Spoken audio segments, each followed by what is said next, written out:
Good morning, Seal Beach. This is Reverend John from Seattle, welcoming you to the town hall meeting for the debrief of our latest collaboration, Collaboration 5. We're really excited about the direction everything is going, and without further ado, let me get my slides up to share my screen.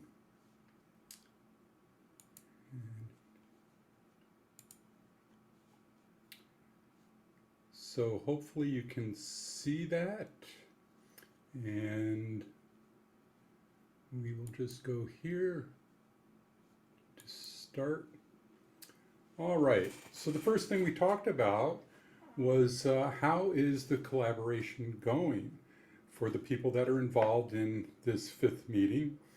And across the board, people were really positive, developing nice relationships with new people, finding insights and understanding the unfoldment of spiritual communities and how it works. And the only complaint was everybody's getting pretty tired. Most of it is related to all the activities around Adventures in Faith, which is a good thing, and we're getting good feedback, and I'm sure Marjorie will fill you in more about that. The other question that we had is, how was the joint Sunday collaboration celebration? And from all accounts, there was extraordinary energy and joy and celebration, and everyone enjoyed it tremendously, welcoming people from the Namesté community. Many of the comments were, we really enjoy your sanctuary. And so all in all, it was really a very uplifting experience and bodes well for how these communities can interact and collaborate with one another, and opening the door to all sorts of possibilities.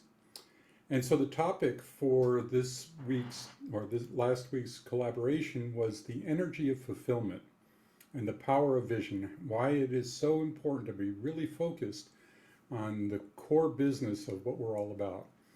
And so that's how we started.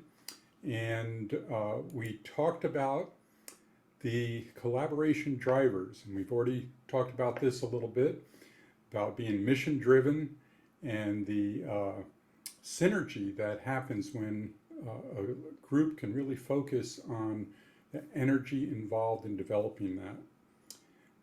We also talked about the economics, as you may recall. We looked at what has been happening with spiritual communities across the world, how they were declining even before the pandemic. And in 2021 alone, over 1,300 churches closed down operations completely. And typically less than 50% of adults that were attending some form of service are no longer attending service. And that number continues to drop to about 36%. Here we saw a similar decline in attendance, probably 50% or so, and yet we've managed to hold stable in the areas of operation and stay in alignment with our tight budget. And the other aspect of that is our giving also declined, which has a big impact. And so it's clear that moving forward, the traditional minister-centric model presents some real challenges, and we're looking at a new way of looking at spiritual community and having a more sustainable prospectus moving forward. And so we looked at all of these issues and finding that one of the most important is, rather than being minister-centric, is moving into a mission-driven community. And what would be the impact if we were really mission-centered rather than minister-centered? So these are some of the things we talked about, and this is a model of cultural transformation in a spiritual community where we can build greater alignment and engagement and motivation. And so this is a key purpose of why we come together and what we're really looking to accomplish. So when we first met, it had to be our first collaboration meeting. We talked about why people come to church and what are the values that we shared. And we found that Seal Beach and Namaste were really aligned in terms of values and why we come together. And so you can see on this model how important it is that we can be in values alignment. Here we have the personality of the individual is in alignment with the values and beliefs of the organization. So we're moving toward values alignment. The second piece that we worked on, and if you remember, we talked about the rabbi's gift and extraordinary respect and how important in a community it would be if we could develop a culture that was really focusing on safety and compassion and extraordinary respect. So here we have the individual's values and beliefs aligning with the actions and beliefs of the organization. And so we can see here that as we move into greater alignment, we have to examine these other issues. And so the next one that we're looking at is mission alignment, where we can see the character, the actions and behaviors of an individual are aligned with the actions and behaviors of the organization. And so that's our purpose in our last meeting on Sunday, to begin to look at this idea of mission alignment. And so for that, we have a model of looking at the organization in terms of the internal motivation versus the external motivation, and the internal vision and the internal mission, and how that impacts on the engagement and clarity of purpose. And so Seal Beach has a lovely mission statement. We are a loving spiritual sanctuary where everyone is welcome. We celebrate the abundance of life through study, inspiration, gratitude, and service. With open hearts and minds, we participate in self-transformation for a world that works for everyone. We say this every week. At Namaste, their mission statement is we are a joy-filled, loving center of spiritual growth.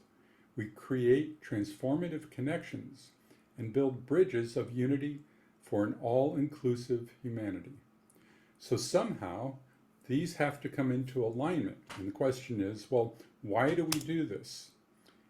And so the answer to that is taking our lead from our Centers for Spiritual Living organization.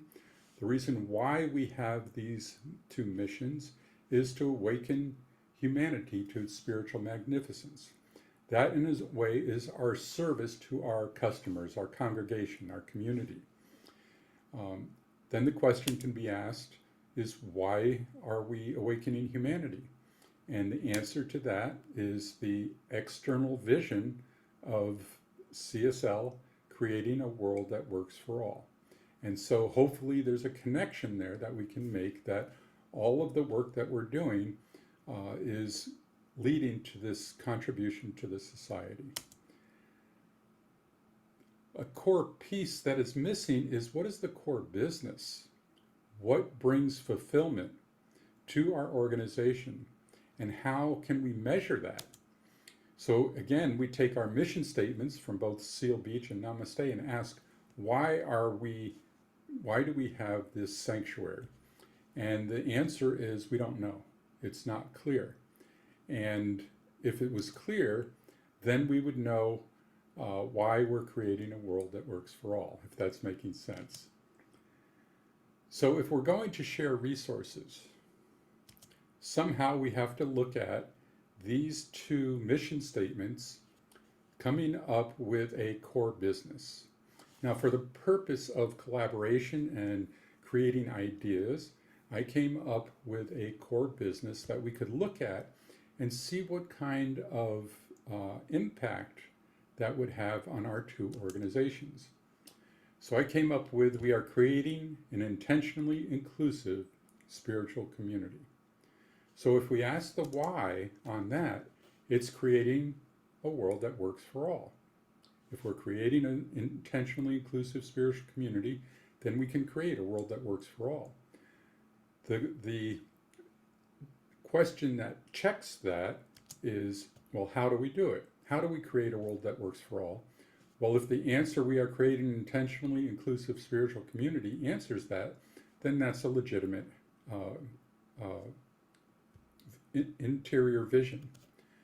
So then the question becomes, well, if we are creating between our two communities an intentionally inclusive spiritual community, the question becomes, well, how do we do that? And so that's where the discussion started to take place, in understanding that if this is our core business, how do we accomplish that? And so all the decisions then become filtered through that idea.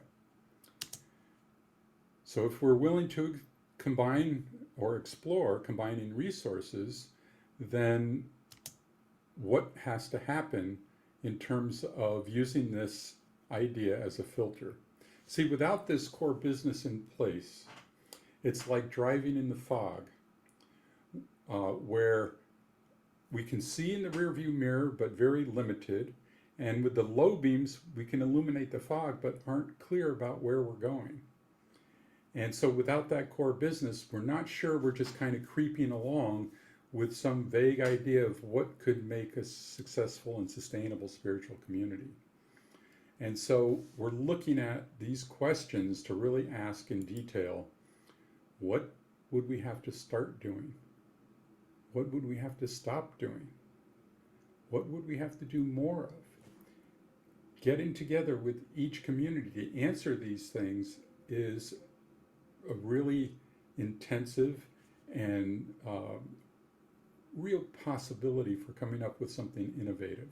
The other questions that we would ask is, how would resources be used differently than they are now?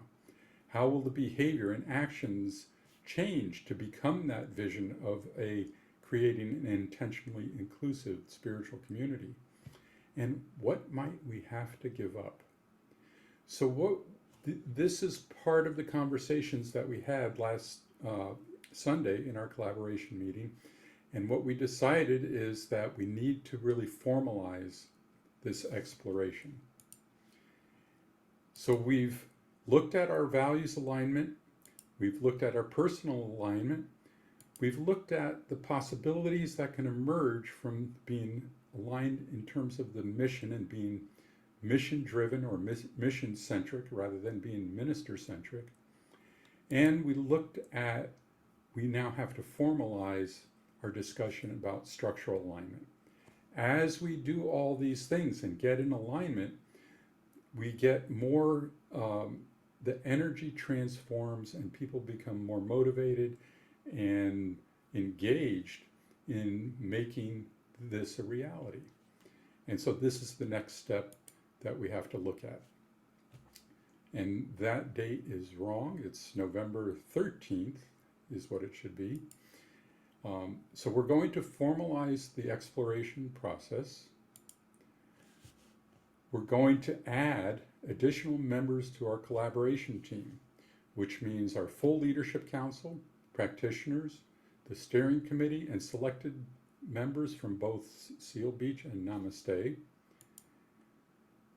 We're going to lay out a structure for this exploration. We're going to form teams to explore governance, administration, operations, ecclesiastical, and other areas such as Sunday production and all of those things, virtual productions, and have each team focus on each of those areas with people from each community collaborating, for example, on administration. What are the best practices? What are we doing? Can we share resources here? So really beginning to explore in detail all of these different areas. And then we'll develop a projected timeline for unification possibilities. So for each step along the way, if there's an agreement, then we can advance further into exploring that. If there's a disagreement, there's always an exit ramp, and we could decide to do something differently. So we're building in safety and comfort for each community as we take each step toward a possible unification of our communities. And then in January, we're looking to have everyone in each community formally approve this exploration plan in January. So that's the short version of what we talked about on our Collaboration 5 on Sunday. And with that, I'll turn it over to Marjorie, and Pam will be answering questions if they come up in the chat. And otherwise, you have any questions, don't hesitate to let me know. I'm very excited about what is happening with our two communities. There's a lot of energy and excitement and possibility thinking, and that's what we're really about, because we want a vibrant, sustainable community that really can make a difference in Southern California. So best wishes for all, and we'll see you soon. Thank you.